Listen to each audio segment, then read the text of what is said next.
Welcome into CBS Center Court. This is the road to San Antonio. I'm Mike Cugno alongside Samantha Rivera. The NCAA Tournament is set, but first, we have to show off our new digs. Welcome to our new home here, an immersive virtual reality environment that's going to help us bring all the ups, downs, buzzer beaters, and sometimes even, yes, those tears into your homes. Yeah, that's right, Mike. Over these next few weeks, we're going to be taking you all at home through all the action, beginning, of course, today with the big bracket reveal all the way up to the national championship game. But, Mike, I think really the biggest star of the show is our little friend right here, the Bracket Mountain, helping us follow along until there's just one team left. The thing is really cool, but really this entire building is now completely different. What do you think of the new home? I mean, this is one of those coolest things I think I've been a part of, and it's nice to just not keep it a secret anymore. Yeah, this one was a tough one, but the details on this entire place are really cool, down to the San Antonio skyline above us. But sometimes you'll even see us, operating on these tablets. We're controlling some of the stuff you're actually going to see at home. But enough of that. Let's talk about the reason why you're here. Here is a look at the field of 68. All of these teams now making plans to fan out across the country, getting you ready for round one with the play-in game starting Tuesday and Wednesday. But first, let's take a look at the top of the bracket in the South. The Auburn Tigers last year, they got upset by Yale, but Bruce Pearl and company have big plans this season. They'll open up with the winner of Alabama State or newcomers to the tourney, St. Francis. Again, over in the East, Duke, of course, is out with their star freshman Cooper Flagg out with an ankle injury. So for now, it's going to have to be the Con Knipple show. John Shire going to have to get a little creative there, but they will end up facing the winner of American and Mount St. Mary. Yeah, that Duke roster loaded with or without Flagg. Meanwhile, in the Midwest, we got Houston, 30 wins this year. What else is new? Fourth straight season, they hit that 30-win mark. They're going to get SIU Edwardsville. Good luck, SIU Edwardsville, because they're healthy. Maybe this is finally the year for Houston, the Cougars. Yeah, and finally, Mike, we got to get over to the West. Florida, of course, SEC Tournament champs for the first time in more than a decade. Walter Clayton Jr. and those Gators mean business. They are going to be playing Norfolk State. Yeah, a lot of Gator fans in this building. We're going to hear about them a lot, that is for sure. Okay, you mentioned the Gators. We saw them win the SEC Tournament earlier today. Let's go ahead and hear from their head coach, Todd Golden, as he helped get the Gators from maybe just what everyone thought was going to be a pretty good team to a pretty great team here in March. Why is this team the team to beat in March? I think we've shown that over the last couple months. Again, I think this conference tournament is very similar to what the NCAA tournament's going to be. We beat Missouri, who's a Sweet 16 type game. We just won 2 Final Four type games, and I think we're just getting started. And joining us now here on CBS Center Court, our analyst, BJ Taylor. You see him on CBS Sports, CBS Sports HQ, and he's someone with plenty of tournament experience. So, BJ, thanks for being here. Man, I'm happy to be here, man. This is a cool spot. We got our table in front of us. I'm here with you. This is how I expect to be treated when I come to Miami. I know. He wants an office here now. but before we get to the tournament, we got something to show you. Who is this guy in the monitor behind us who has a little bit of tournament experience? BJ Taylor. There he is. Look at that. A little flashback action, huh? Back to the round of 32, going up against the Duke Blue Devils, Cam Reddish, Zion Williamson, R.J. Barrett, one of the more popular Duke teams of the era. Man, what a game, what a memory. Yeah, I was probably about 10 pounds lighter in that picture, but we won't talk about that. You're looking great, but let's make some new memories here now, and let's talk about some of the top seeds in the tournament, the number ones, of course, and we'll start with the SEC and Auburn. They've lost 3 of their last 4, kind of backing into the tournament. Is that fair to say for the former number 1 team? Without question, you're honestly putting it kindly. They're Auburn Tigers right now are reeling into the NCAA tournament. You mentioned losers in 3 of their last 4. They're 2 regular season games, 2 regular season finale games, and then took a loss yesterday in the SEC tournament, a tournament where it was looking like maybe this is where Bruce Pearl's group will start to build some momentum heading into the big dance, and they've just been unable to do it. Janai Broome continues to be sensational, but they are not getting the same production from their bench offensively that they've gotten throughout the season. That has been a strong point of the Auburn Tigers throughout the year. They're relying too heavily on their defense. If you are an Auburn Tigers fan, you are hoping that the next 3 or 4 days that this group gets back into Alabama, gets into Auburn, gets in those players-only meetings, talk with the coaches, and start to find that old form that they had for the majority of the season. You can see there in bracket Mountain Auburn opposite another number one team in Duke. Yeah. We'll talk about Cooper Flagg in a moment, but let's talk about the team and the roster around him. Should Cooper Flagg be out? Does John Shire have enough firepower to make a deep run here in the tournament? They have enough firepower to get out of the first weekend. Now, once we get past the first weekend without a Cooper Flagg, that's where things are going to start to get tricky for the Duke Blue Devils. Now, if you're the Durham faithful, the discussion is that Cooper Flagg should be back for the first round, okay? So don't get too worried. It's too early to panic. But Duke does have pieces around him. They have a Con Knipple, a guy that will go in the first round of the NBA draft, as well as an Isaiah Evans off the bench, a guy that will be a late first rounder. They have a Kaman Maluach. They have a Tyrese Proctor, who's a veteran guard, brings them a bit of that veteran presence. But believe it or not, as talented as Cooper Flagg is, as productive of a player as he is the heart and soul of the Duke team. He is the competitive leader for that group. So they're not only missing his production without him, they're missing what he brings in terms of leadership to that group day in and day out. More on Cooper Flagg in just a moment, but let's keep rounding the bases here in the tournament. In the Midwest, Houston, with 34 wins in conference play in the Big 12 the last 2 years. Do you think that kind of conference success will finally translate into tournament success? Yeah, you know, Houston came over from the American Conference 2 seasons ago, and in their first 2 seasons, they won the regular season conference championship twice, and they were able to cap off this year with a Big 12 conference tournament championship. So they've walked into a new league and taken over. All right, they walked into the Big 12 house, kicked the door down, put their feet up on the couch, and they're hanging out, having a good time. All right, Kelvin Sampson's group is tough. They're physical. They make the game really, really ugly. All right, if you like to play free-flowing basketball, you don't like playing against the Houston Cougars. Trust me, I played them every year when I was in college basketball. Kelvin Sampson's group has the pieces. Right. They have the unit. They have an LJ Cryer. They have a Milos Uzan, a terrific player in the backcourt. They have one of the more physical front courts in college basketball. The question is, do they still have enough left in the tank? They only lost 1 game since the turn of the new year. Wow. That's a lot. That's a long time, okay? Do they have enough to finish off another 6-game stretch? We'll find out. They've been hot lately. All right. We're both Florida boys, but neither of us went to the University of Florida, but we will hear, da-na-na-na, go Gators. You're going to hear that a lot because the folks in Gainesville celebrating that SEC tournament win from earlier today. I keep hearing this when analysts talk about the Gators, that they're the most complete team at this point in the country going into the tournament. Do you see it that way?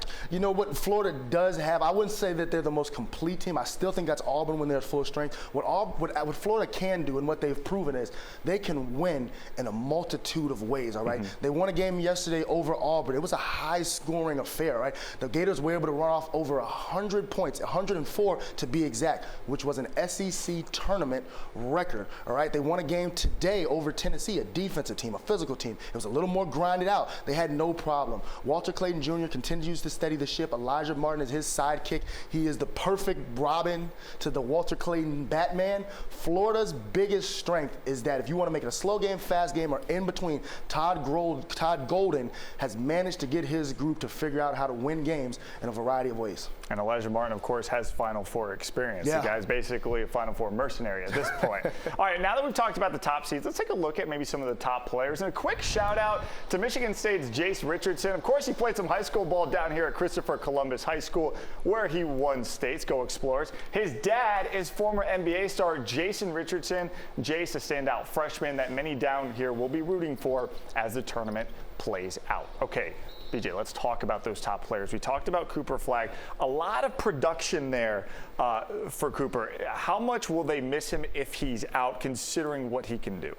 Oh, we talked about what he brings leadership-wise and competitive-wise. Now let's get into why there's so much hype, so much acclaim around this young freshman. It is because he can impact the game in more ways than any player, not just freshman, than any other player in college basketball. You see his statistics right there on the graph. He leads Duke in all of those statistics. Points, rebounds, assists. You don't see steals and blocks. He leads them in those categories as well. Cooper Flagg is so sensational because no matter what you do defensively, there is no way to eliminate his impact on the game, right? We both have seen players that, well, he's a tremendous scorer, but if he's not scoring, well, how does he impact the game, right? Cooper Flagg, he can defend the other team's best player, whether it's the point guard all the way up to the center, okay? And that's not exaggeration. As well as on the offensive end, he's able to get his own shot at any time. time, and he's done such a good job playmaking for his teammates. Cooper Flagg, as much hype and acclaim as he gets, it is absolutely warranted. All right, let's move over to Johni Broome, SEC Player of the Year this season for Auburn.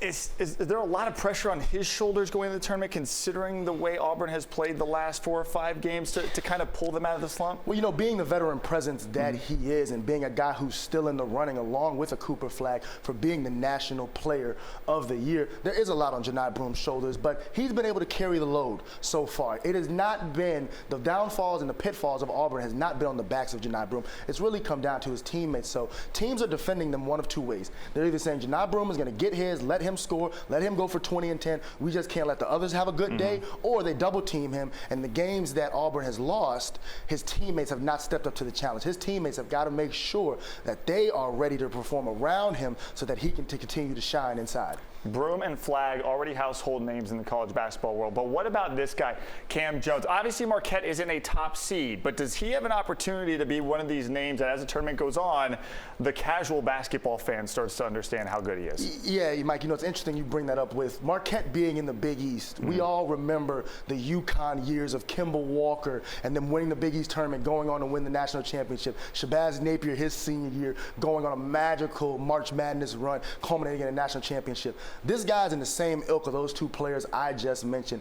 His ability to impact the game when it comes to controlling it at the point guard position is as elite as anyone in the country. And when you talk about having that guard, hey, we're going to give you the ball, take us there. He will take you there, all right? He is the GPS in your car. He will get you where you need to be. Cam Jones is that sensational. GPS in the car. I love that. I'm going to steal that one. All right, Mark Sears, I love his confidence at Alabama. He said that the Crimson Tide are one of the new blue bloods in college basketball. Do you have to have that marriage of confidence and skill at this point in the season to really make a run? I like his confidence.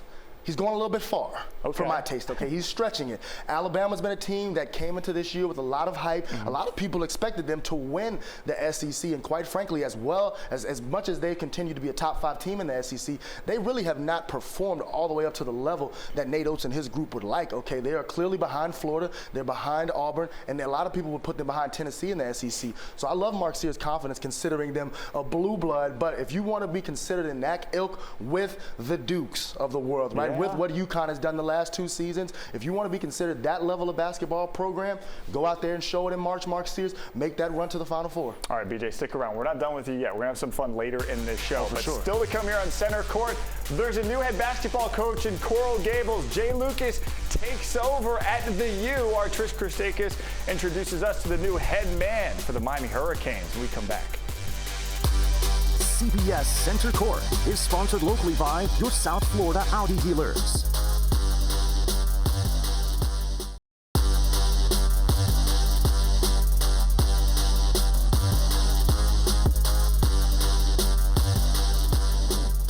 Welcome back to CBS Center Court. Of course, one of the teams we're keeping an eye on in the tournament is obviously the Florida Gators. For them, it's all hands on deck with the return of this guy, Micah Handlogten, coming back to the lineup. The big man shaking off the rust, averaging about 6 rebounds per game since coming back from his injury just a few weeks ago. So being back on the floor is, of course, something he considers quite the blessing, breaking his leg a year ago in the SEC tournament, suffering a compound fracture. For more on his story and what he's seen from his Gator teammates, Handlogten is standing by with our Mike Cugno. I don't want to bury the lead, Micah, because you broke your leg this time a year ago in the SEC tourney, and look at you, big smile on your face, you're back. What does it feel like to return from injury and just be back on the floor? It feels great, especially being on the team that we have this year. Just being able to come back and support my guys who have been by my side like through it all. And to have the season that we're having so far this year has been amazing. And so just being able to come back and be with them, playing like by their side and making a run is just amazing. Now that you're on the floor again, do you feel like you're back to your normal self, or do you feel like you still got a little rust to shake off? I mean, obviously, after not playing for 11 months, you're going to have a little bit of rust to shake off. But I think it's just something that I've been kind of gradually just working away at, just trying to get back to my full self and being I'd like to say a really good rebounder that I am. but also trying to show off some new parts of my game that I've been working on through these 11 months. You mentioned your teammates and watching what they've been able to do. The Florida Gators really not only taking the SEC by storm this year, but also the country. What's it been like to have this front row view to what Florida has been doing all season long? It's been amazing. I mean, we've had so much success already, and just seeing, at least before I started playing again, how much success that they've had, and knowing what I was coming back to, it's been a great feeling because you have these. By the time that I came back, we were already a top 10 team, top 5 team in the country, and just being there and like seeing it firsthand, seeing how much work we put in at practice and how much we like pour into each other, it really makes a great feeling around campus and around the facility, throughout the team and the coaches. I couldn't be prouder of my guys who have they've gotten us into this position, and I'm glad that I could just be a part of it again. Real quick, SEC football conference or basketball conference now? I mean, now it's kind of hard not to say basketball. I mean, it's one of the best conferences ever for a single year in college basketball history. All right, and to wrap it up, I got to imagine, not just for you, but your teammates, as we get ready to tip off here the NCAA tournament, the butterflies got to be flying a little bit there in the belly. How you guys feeling? You guys nervous? You guys excited? Where are you? I think we're confident. Like I said, we've put ourselves through a gauntlet this year, and we've come out on top of the majority of our games, the vast majority of our games. And so I think that we're ready for what the future holds, and whatever challenges come up, we're going to face them head on. All right, Micah, best of luck in the big dance. There's a lot of Gator fans here in our studio, in our newsroom. I know they'll be cheering you guys on. Have a lot of fun, and thanks for joining us, man. Thanks for having me. While the Canes won't be dancing this year, they're of course working on making their way back to the NCAA tournament, this time under their new head coach, Jay Lucas. Our Trish Christakis caught up with him to find out how he plans to turn things around in the Gables. Ladies and gentlemen, Jay Lucas. The Canes got their guy, former Duke assistant coach, now Miami's head coach. It's official, jersey and all, a surreal moment for him and his family. Pretty cool. This is pretty cool. You know, it's like a deja vu moment. I've dreamed of this moment my whole life, and this is exactly what it looked like. It was reunions and celebrations Monday as Jay's father, John Lucas, former NBA coach and player, caught up with Jim Larinaga. But there's some deep ties there. Coach Larinaga taught me basketball. He used to work me out when he was an assistant at Davidson. So I spoke to him about the job, the opportunity, and obviously you can see our respect as a family for him. Does this kind of feel like a full circle moment a little bit? Yeah, it is funny. When John Lucas, Jay's dad, was a freshman in college, I hired him to be a camp counselor at the Davidson College basketball camp when he was 18 years old. Coincidentally, Lucas was just in town a few weeks ago in a game where Duke held the Canes to just 60 points. What kind of similarities, and can we see similarities between how you coached at Duke when it comes to their defense and what they're going to bring here to Miami? Yeah, I think that would be the biggest similarity is just on the defensive end. I was the defensive coordinator for the last 3 years, so, you know, John really entrusted me to do a lot and to really take charge of our defense. So just carrying over the things I always believe in and bringing it here. And in order to be successful, he knows it starts at recruitment. And the high school basketball talent isn't lacking here, as South Florida teams went 7 for 7 in state championships, including, of course, the Boozer twins at Columbus, who are currently committed to Duke. You were a big part in recruitment at Duke, specifically two Miami guys, the Boozer brothers, who are between Miami and Duke. What are you going to do here to bring that kind of caliber of talent to Miami? Yeah, it just starts with the relationships, especially in recruiting, but the families. You know, now it's a new day and age. You have agents and all these people involved, so just really digging in on the relationships and then showing them how they'll be able to develop here and they can reach their goals and their dreams at Miami. And speaking of dreams, Jay is living his, with his father watching proudly. I'm joined here today by my family. I'm laughing because I've never seen him cry, so it must have been a good speech. In his speech, he started to laugh because he said it was the first time he had seen you cry ever. What made you emotional today? Just seeing him get his gift. Just seeing him have a chance that we weren't in a jail. We weren't somewhere for something else. We were there celebrating something that he's always wanted. Sometimes the good guys win. Well, joining us now to talk more about Jay Lucas is our Trish Christakis. Trish, great job on the story, by the way.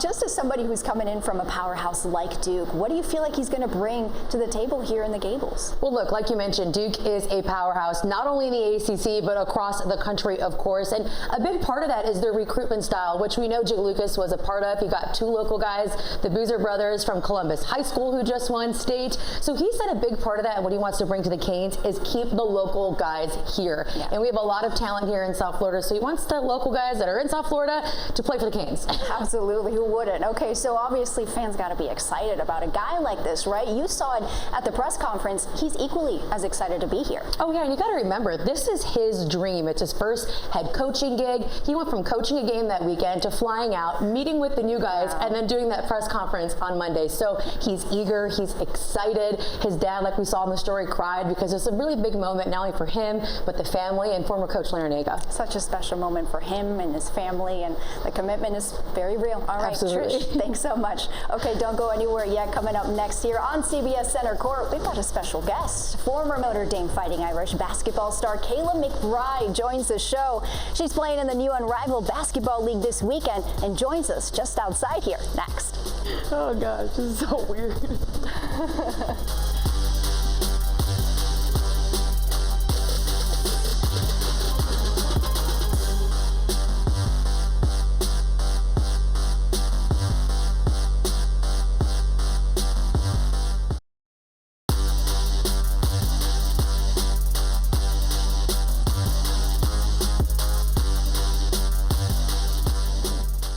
Welcome back to CBS Center Court, where we are ready to dive into the women's side of things, and who better to walk us through what that feeling is like for the players and former Fighting Irish star and current Unrivaled guard for the Laces, Kayla McBride. Kayla, thanks so much for joining us. Thanks for having me. So happy to have you here. So as somebody who obviously knows a thing or two about being on this big stage, walk us down memory lane. What do you remember most about this time of year? So exciting. You know, I've been to 4 Final Fours, and you go through your whole season fighting for seeding, knowing that that's coming up soon. So, you know, when you get there, you're playing in different cities. You know, you have a target on your back. It's a lot of fun. You know, it's one and done. It's an exciting time, and I'm glad I was on the good side of it. Do you remember what you used to do to kind of calm down your nerves? Man, it feels like so long ago. You know, when you're young, things don't feel as big as they are. So, you know, I just remember being excited and just wanting to be in the moment, feeling the energy in the arenas, and you know, you're there with your teammates too. And I think that's the biggest thing. You're playing for what's across your chest, and I had so much pride playing for Notre Dame, so it was always about that. Speaking of Notre Dame, you know I got to ask you about them. So how far do you feel like Notre Dame, Hannah Hidalgo, can really take this team this year? You know, I'm excited to see them in the tournament.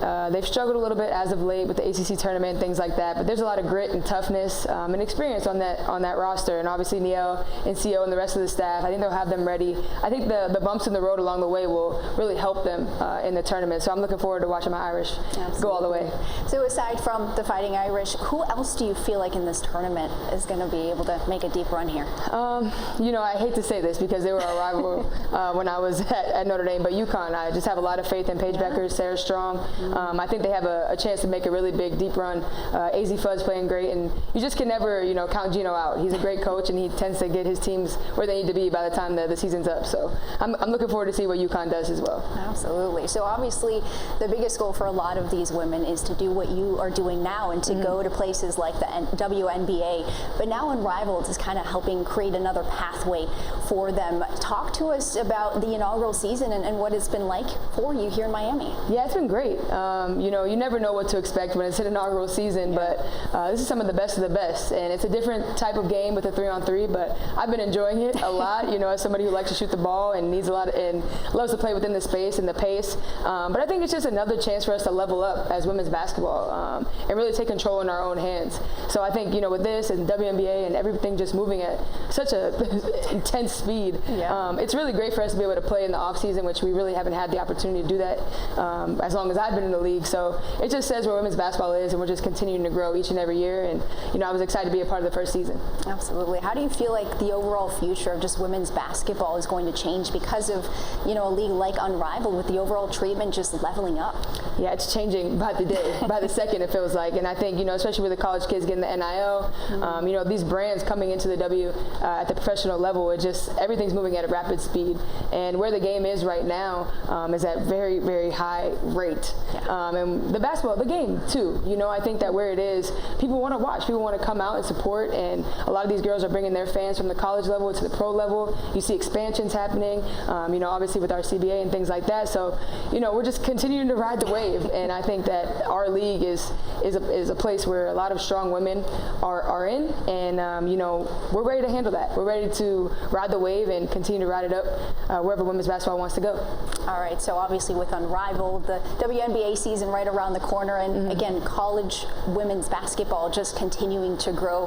How do you feel like little Kayla would look on this now, and what would she be thinking? Man, she would be excited. The NIL stuff, but I think she would be proud of just where basketball is as somebody who just loves the game so much. But I think she would just be excited for the opportunities, the future, and want to work hard to be able to take advantage of all of those things and just enjoy the ride, enjoy the process. And I carry little Kayla with me already every single day, so I know she'd be proud. Absolutely. Well, thank you so much for joining us here, Kayla. We loved having you here. So don't go anywhere yet. Coming up next here on Center Court, we go back inside to give you our Final Four predictions.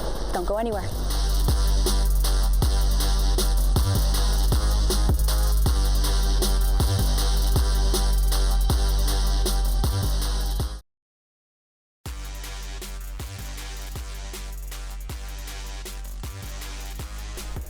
Welcome back to CBS Center Court. Let's have some fun as we wrap up the show here. I know everyone at home's probably feverishly trying to scribble in their brackets already. Samantha and I have already taken a stab at least the Final Four, and BJ's here to kind of critique us. Make fun of us if you want. Let's get to our Final Four predictions and even champions. And Samantha, ladies first, let's get your Final Four and who your champ is going to be. Okay, so as you said, Mike, we're going to have a little fun here. I know not everybody is going to have UC San Diego in their Final Four, but I will, okay? Wow. Look at that Hot reaction start. already. Hot start. Yeah, listen, I covered this school years ago, so it's been really fun to see the year that they are having. I feel like they're going to have a fun run like San Diego State did a couple years ago. And then, of course, you got Duke, Houston, Florida, but I have the Cougars winning it all. Okay, I will say this. I like the Houston pick. You went with 4 conference champions in your Final Four. UC San Diego winning the Big West, 30-4 this season.